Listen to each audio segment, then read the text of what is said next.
Hello and welcome everybody. Who is the strongest Avenger? Tony Stark believes Hulk to be the one. Kevin Feige had said on record that Captain Marvel is the most powerful superhero in the MCU.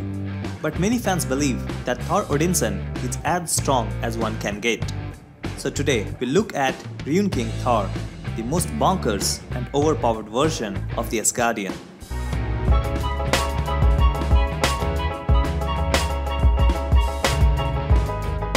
The reinvented Thor that Taika Waititi gave us in Thor Ragnarok possesses the Thor Force, which is Odin Force wielded by Thor.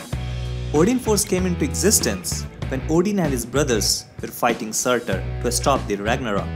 Odin's brother died in the battle, but their powers fused together with Odin, which came to be known as the Odin Force. The Odin Force is near infinite. However, it is no match for Phoenix Force and the cosmic entities like Galactus and Eternity, and it doesn't stand a chance against the Infinity Gauntlet. As we saw in the Infinity Gauntlet storyline, Thanos not only defeated the Avengers, but also Odin, Galactus and other cosmic entities, except Living Tribunal. When Odin went head-to-head with Galactus, Galactus barely took any damage, but Odin was exhausted and fell into Odin's sleep, which is a hibernation state that recharges Odin Force.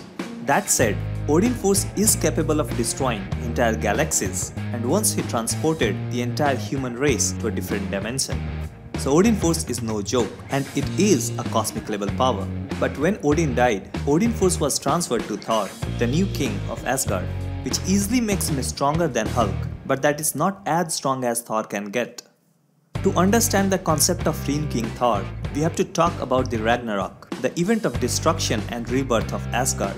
This was a cyclic process until Thor sets out to stop it once and for all. Thor was told by Odin that there were beings who lived in shadows, who were later confirmed to be the Beyonders. They fed on the energy of Ragnarok. Thus, to stop the sequence, Thor must confront those who lived in shadows and defeat them. But Odin, with all his Odin Force, was not able to achieve that.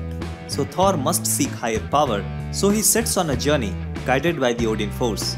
At Vale of Mimir, he is asked to sacrifice his eye to gain higher wisdom. It is here that Odin had sacrificed his one eye. However, Thor realizes that one eye might not be enough, and he sacrifices his both eyes for the ultimate wisdom. He then hangs himself from the tree of Yggdrasil, the immense tree that connects the 9 worlds or the 9 realms.